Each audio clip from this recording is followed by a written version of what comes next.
My youngest child called me stupid for being a mechanic and said I waste my time getting filthy with other people's waste.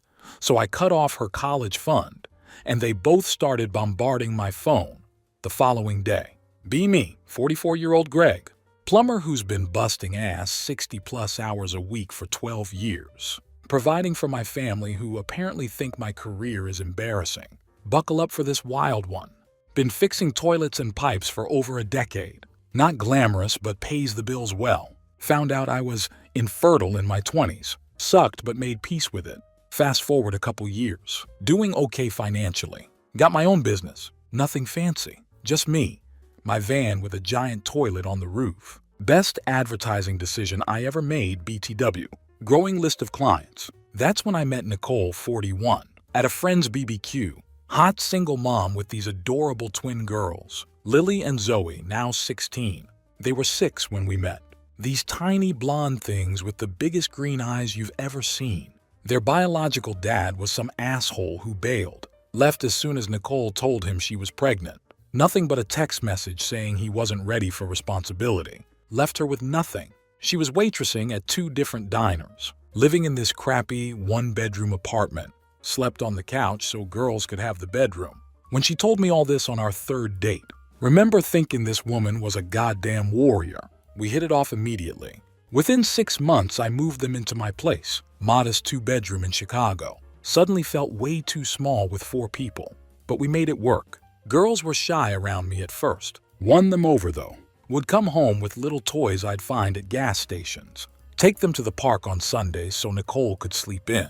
Basic stuff. But they started looking at me like I hung the moon. After 2 years of dating, proposed to Nicole. Started process to legally adopt the twins. Adoption was my idea. Wanted them to have my last name. Be a real family on paper. Like we were in real life. Day it went through was one of the proudest moments ever. Worked like a dog those first few years. Took every emergency call. Worked weekends, holidays, you name it. Business grew enough that I could hire 2 other guys. Helped, but I was still the one getting calls at 2 a.m. about backed up toilets in some rich jerk's vacation home. All because I wanted to save enough for a down payment on a house in a good school district. The girls deserved their own rooms, a backyard, and good schools. Finally bought a decent house with 3 bedrooms in a neighborhood with one of the best schools in the district. Converted part of the garage into my office so I could do paperwork after they went to bed. Life was good, busy as hell, but good. As the twins got older, their personalities really started to show. Lily was the artistic one, always drawing or painting, making these little clay sculptures. Zoe was the social butterfly, constantly bringing home new friends, joining every club at school, planning sleepovers every weekend. I said yes to pretty much everything they wanted. Art classes for Lily, new outfits for Zoe, school dances, summer camps, you name it. Was making good money by then. Not yacht money, but comfortable enough. Girls never had to worry about having the right clothes or being able to go on school trips. Even started college funds for them, putting away a chunk of money every month. Nicole went back to school and got her nursing degree. She was contributing too, but I still covered about 80% of our expenses. Fast forward to now. Twins are 16. Somewhere along the way, they turned into entitled teenagers. I barely recognized them. The sweet little girls who used to run to the door when I got home from work, gone. Replaced by eye-rolling, door-slamming teenagers. The whole attitude chalked it up to normal teenage stuff at first. I mean, what teenager doesn't think their parents are lame? Figured they'd grow out of it. It was just a phase, so I kept working, kept paying for their stuff, kept trying to be interested in their lives, even when they gave me one-word answers. Lily was talking about some fancy art school in New York. Costs more than my first house. Zoe wanted to go to Europe with her friends after graduation. I said we'd figure it out. Even though the thought of those expenses on top of regular college made me break out in a cold sweat. Maybe I was too soft. Maybe I should have said no more often. But you know what? I was trying to be the dad I wished I had. My old man was an alcoholic who could barely keep the lights on. I grew up wearing hand-me-downs, eating generic cereal with water because we couldn't afford milk half the time. I just wanted better for my girls. Yes, I raised them as my own girls. And for a while, I thought I was doing a good job. I really did. They got good grades, had nice friends. I made sure they didn't get into any trouble. Figured the attitude was just part of the package with teenage girls. I was wrong, because one day I realized how these girls actually thought about me. So there I was driving back from what should have been a full-day job. Some rich dude called about a leak in his water feature, basically a fancy-ass fountain in his foyer. Turns out the guy's interior designer had an emergency. They needed to reschedule. Normally I'd be pissed about the wasted trip, but the guy threw me $100 for my trouble. So I didn't complain. It was around 3:30 p.m. when I pulled up to my house, a time when I'm usually elbow deep in someone's pipes. The girls would have just gotten home from school. Nicole was still at work for another few hours. I parked my van in the driveway. As I was grabbing my tool bag, I heard voices through the open kitchen window. The girls were home all right. They sounded like they were having a grand old time.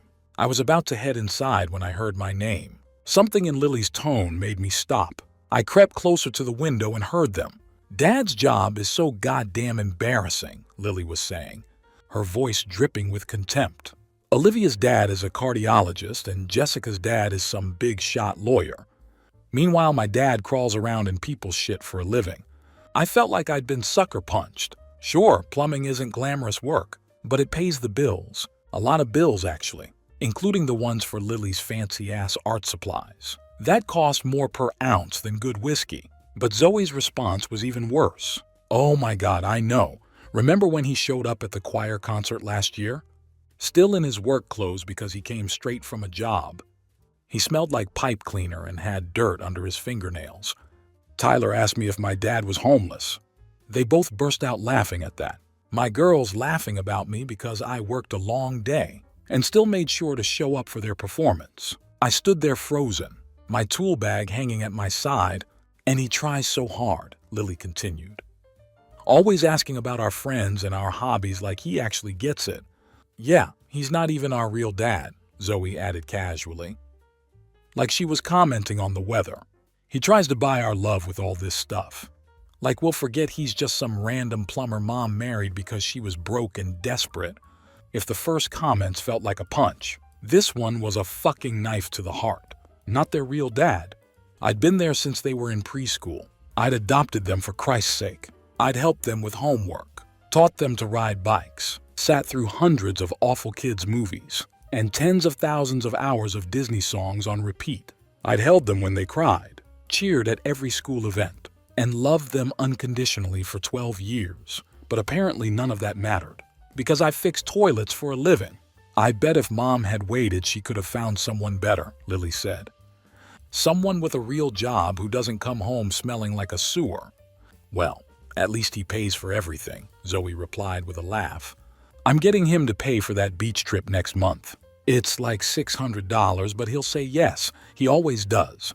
They kept going, but I'd heard enough. I felt sick to my stomach. All these years I thought I was building a family, thought those girls loved me, but apparently I was just an ATM with a plunger, good enough to pay the bills, but too embarrassing to actually respect. I quietly walked back to my van, got in and just sat there for a good 10 minutes, trying to process what I'd heard. My hands were shaking. I wanted to drive away and never come back, but that's not what a man does when he has a family depending on him. So I pulled myself together, started up the van, honking the horn like I usually do when I get home. I slammed the door loud enough for them to hear and called out, "Hey, I'm home early." The girls appeared in the kitchen doorway, all smiles and innocence. Zoe even gave me a hug, probably already planning how to ask for that beach trip money. I managed to keep it together through the evening. After they went to bed, I stayed up late in the garage, supposedly doing paperwork, but really just sitting there, replaying their words over and over in my head. I'd spent 12 years of my life giving these girls everything I could. 12 years of backbreaking work, crawling under houses, dealing with other people's literal shit. 12 years of loving them like they were my own flesh and blood, because in my heart they were, and this was what they thought of me, a pathetic, smelly plumber who wasn't their real dad. Well, if that's how they felt, maybe it was time I stopped trying so hard. Maybe it was time they learned what life would be like, without dear old fake dad's money and support. That night I decided to teach them the value of what they had. If they didn't want to treat me like their father, fine. I'd stop acting like one. Their comfortable lives were about to change dramatically because this pathetic plumber was officially closed for business. The next morning, I woke up with a clarity I hadn't felt in years. No more Mr. Nice Dad. No more endless handouts. No more killing myself to impress teenage girls who thought I was a joke. First stop, the bank. 20 minutes of paperwork later, I had a shiny new account in just my name. Then came the big move. I transferred exactly half of our savings into it. Called my office manager next. Had her redirect my paychecks. 75% to my new account, 25% to the joint account. Just enough to cover my share of the mortgage, utilities, and basic groceries. Not a cent more for the ungrateful brats. The Bank of Dad was officially under new management, with much stricter policies. On my way home, I hit the grocery store. Goodbye, fancy organic milk that Lily swore was the only kind. That didn't make her skin explode. Farewell, special gluten-free crackers that Zoe needed, despite having zero actual sensitivity. Hello, generic cereal, store-brand everything, and the cheapest single-ply toilet paper they sold. A bit of poetic justice there. Let them wipe their entitled asses with sandpaper for a change. When I got home, my princesses were sprawled across the living room, scrolling their phones. Lily barely glanced up with a casual, hey, just hey, like I was the freaking pizza delivery guy. I walked past them to the kitchen and started unloading groceries. Sure enough, Zoe came over. Radar activated by the sound of potential snacks. She pawed through a grocery bag and reacted like I'd brought home radioactive waste instead of cereal. What is this? She held up the generic cereal like it was a dead rat. Where's the Honey Nut Cheerios? That's what I bought. But we always get Honey Nut Cheerios. This stuff tastes like cardboard. Feel free to buy whatever cereal you want with your own money. She looked at me like I just murdered her dog, then stormed off. Poor baby had to eat generic cereal. Someone called child services. That was just the beginning. Over the next week, I systematically dismantled every privilege these girls had taken for granted. The hot water heater started making that knocking sound. That meant the heating element was going. Normally, I'd have fixed it immediately. This time, I ignored it. 3 days later, the hot water was lukewarm at best. Lily was the first to complain. Dad, the shower is freezing. Can you fix it? Nope, I said, not looking up from my newspaper. Call a plumber. But you're a plumber. I'm not your plumber, I replied calmly. Professional services cost money. She looked confused. Didn't say a thing. For their mandatory school field trip. I wrote checks for exactly half the amount. $25 with Dad's contribution in the memo line. The girls looked at those checks like I'd handed them used tissues. The TV remote died. Not my problem. Wi-Fi running slow? Tragic. Lily's precious art supplies running low? Zoe's makeup dwindling? Thoughts and prayers, ladies. The real showdown came about a week in. Zoe ambushed me during a basketball game. Suddenly all smiles and daddy this and daddy that. She hadn't voluntarily sat that close to me in months. Turns out Princess needed $600 for some beach weekend with her friends. The way she said just $600 like it was pocket change. This from a girl who'd never worked a day in her life. I hit her with a simple no. The silence that followed was downright nuclear. I could practically hear the gears grinding in her head as she tried to process this unfamiliar word. What do you mean no? She finally managed. I mean no, I'm not giving you $600 for a beach trip. If you want to go, pay for it yourself. Her face went through a fascinating transformation. Shock, confusion, anger, and then an attempt at manipulation as she forced tears into her eyes. But Dad, everyone's going. You always let me go on trips with my friends. Why are you being like this? I finally looked at her. You're 16. If you want money, get a job like I did at your age. Round 1 to Dad. Nicole emerged from the home office minutes later, looking confused as hell when I told her I denied Zoe's beach trip cash. She stared at me like I'd suddenly grown tentacles. Can't blame her. In 12 years, I'd never refused the girls anything substantial. New rules around here, I told her when she asked about it. We'll talk later. She got it. Something was wrong, so she nodded and stayed silent. At this point, I didn't immediately tell her what happened, because I wanted to test her too. The real test would be whether the girls figured out why I'd changed, or if they'd just write me off as suddenly turning into an asshole. Either way, I wasn't backing down. 2 weeks into my new I'm not your personal butler lifestyle, and our house had turned into something between a Cold War and a reality TV show. The girls were having full-blown existential crises over having to use single-ply toilet paper, and Nicole was stuck playing Switzerland, completely baffled by my transformation. The Wi-Fi was spotty at best, because I hadn't paid for the upgrade when our introductory rate expired. The fridge was stocked with off-brand everything. The lawn was getting shaggy because I hadn't mowed in 2 weeks. The list of minor inconveniences grew by the day, and with each one, the girls' attitude toward me got nastier. Let me paint you a picture of what breakfast looked like in those days. Me at the head of the table, smugly hiding behind my newspaper. Yeah, I'm old school.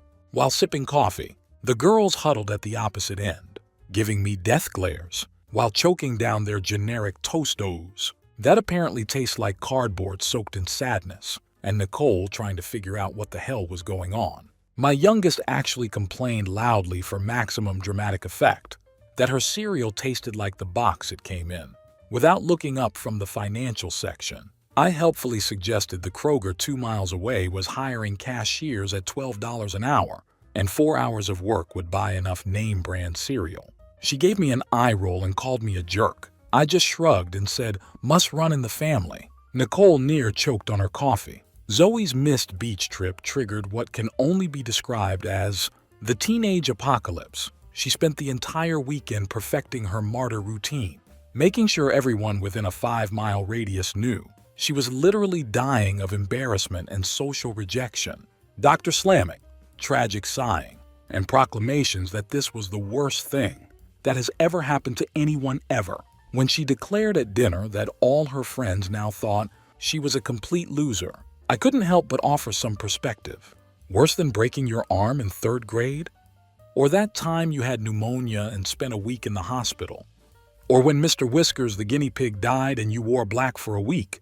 She glared at me like I'd suggested she give up oxygen for Lent. But the real drama explosion happened when Lily's art teacher called me at work. Apparently there was some emergency involving art supplies that weren't in her backpack for a major project. In the old days, I would have abandoned a paying job, raced to the art store like my car was on fire, and personally delivered the supplies with a bow on top, and possibly a marching band. Instead, I informed the teacher I was in the middle of unclogging someone's toilet, and Lily would need to figure something out herself. That evening, Hurricane Lily stormed in, threw her backpack on the table, knocking over my perfectly arranged bills, and announced she'd gotten a 0 on her project because I didn't respond to the SOS call.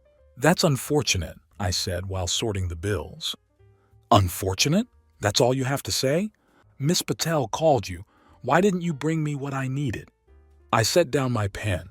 Why didn't you make sure you had what you needed before the due date? Why is your poor planning suddenly my emergency? She stood there staring at me, then left to her room mumbling things under her breath. This wasn't about hurting her. This was about teaching her that the real world doesn't give a crap about your excuses. That night, Nicole cornered me in our bedroom, demanding to know what alien had clearly possessed her husband. What is going on with you?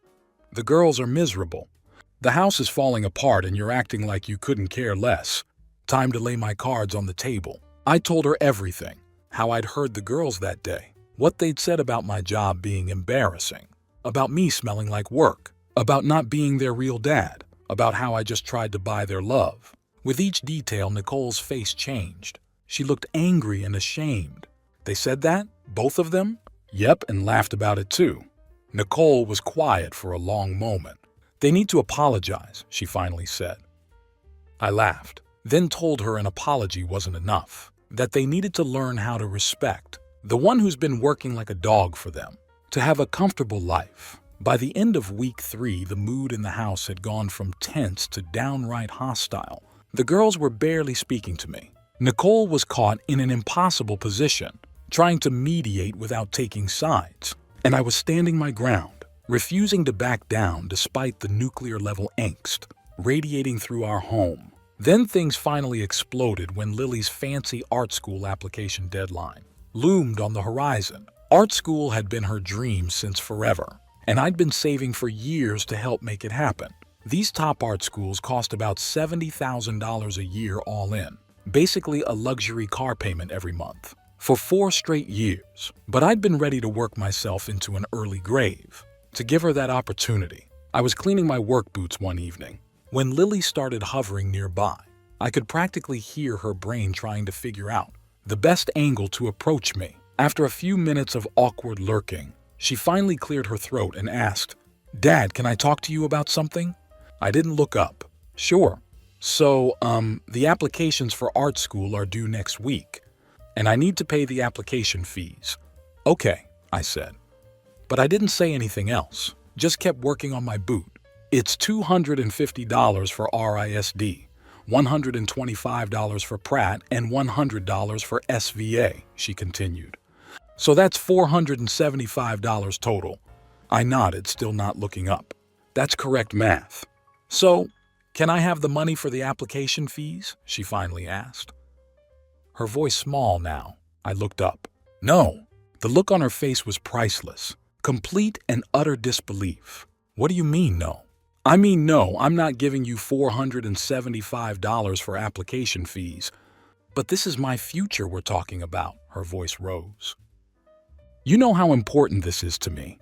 If it's that important to you, you'll find a way to pay for it yourself." "How?" "Not my problem, but if you're looking for suggestions, McDonald's is hiring. So is the coffee shop across the street. The grocery store down the street has a sign in the window. Plenty of options." Her face crumpled.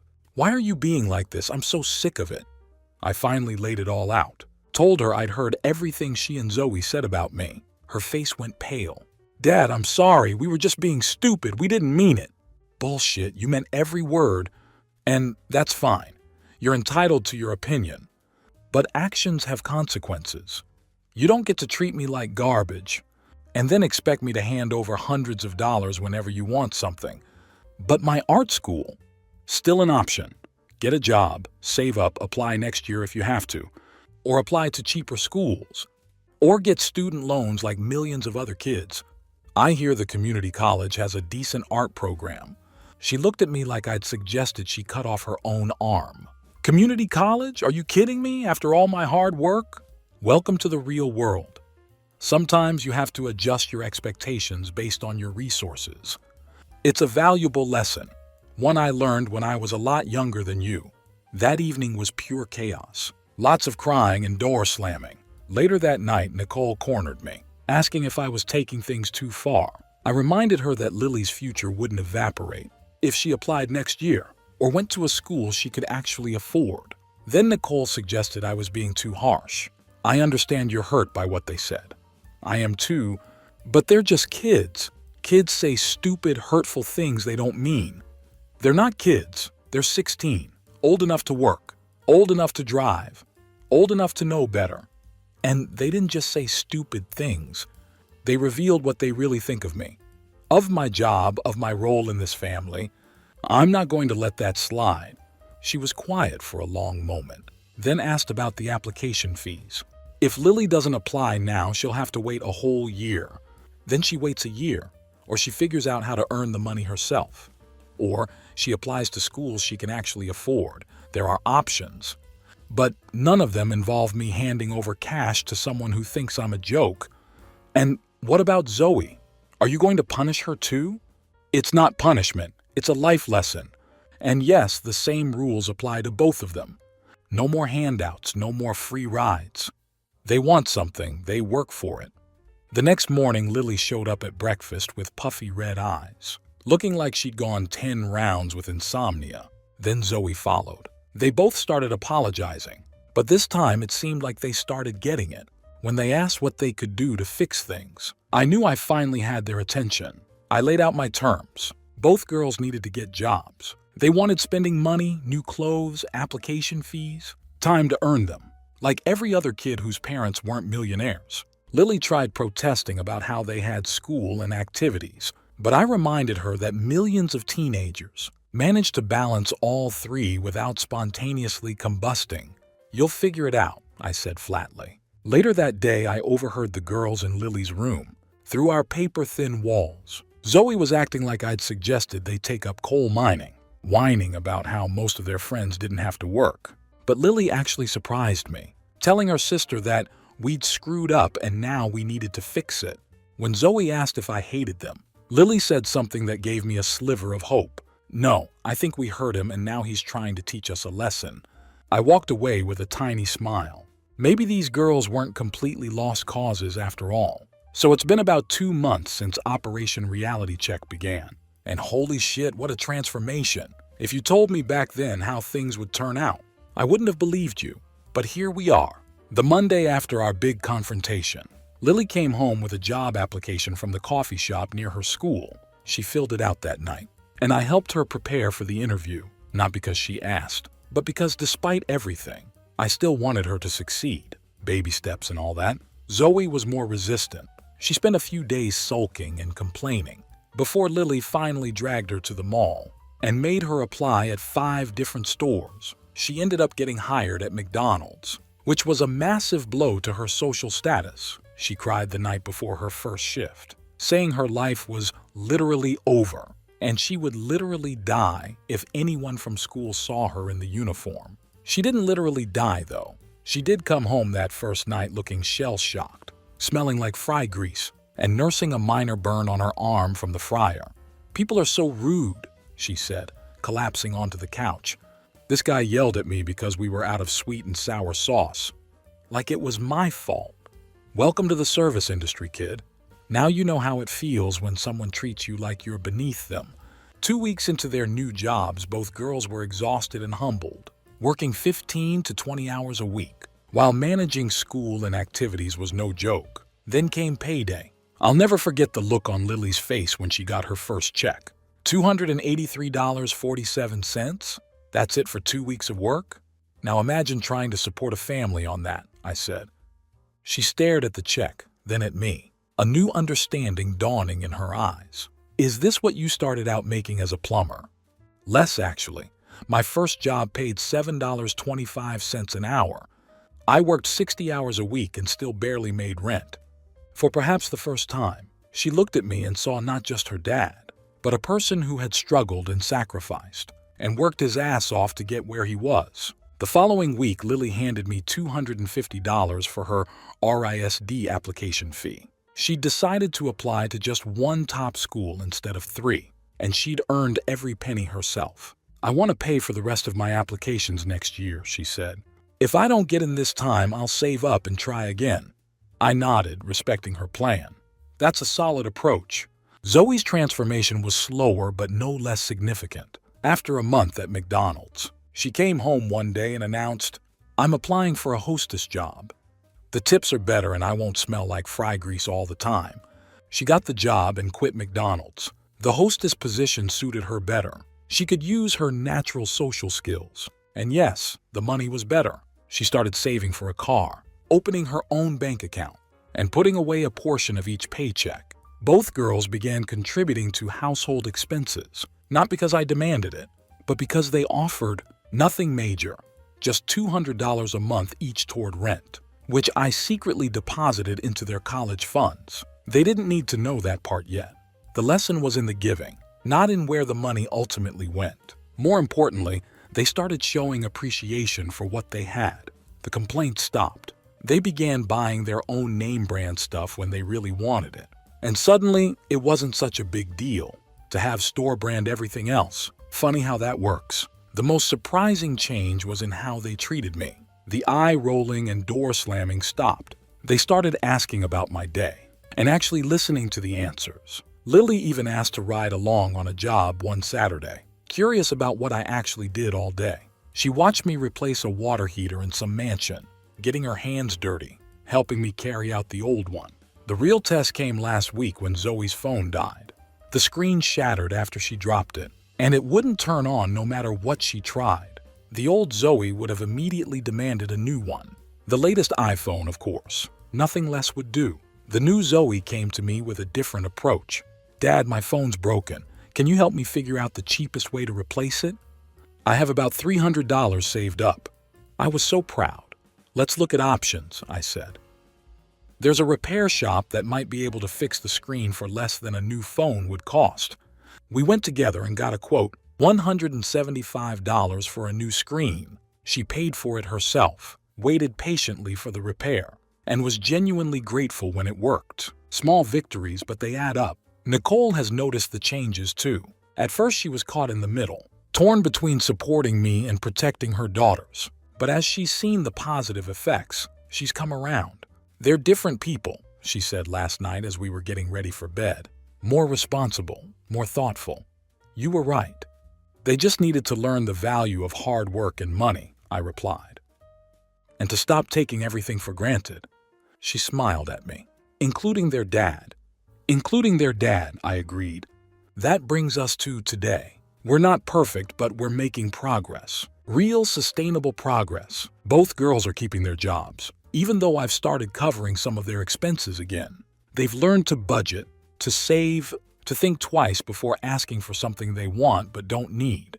They've developed a work ethic that will serve them well throughout their lives. More importantly, they've learned respect. For me, for their mom, for themselves, and for everyone else who works for a living.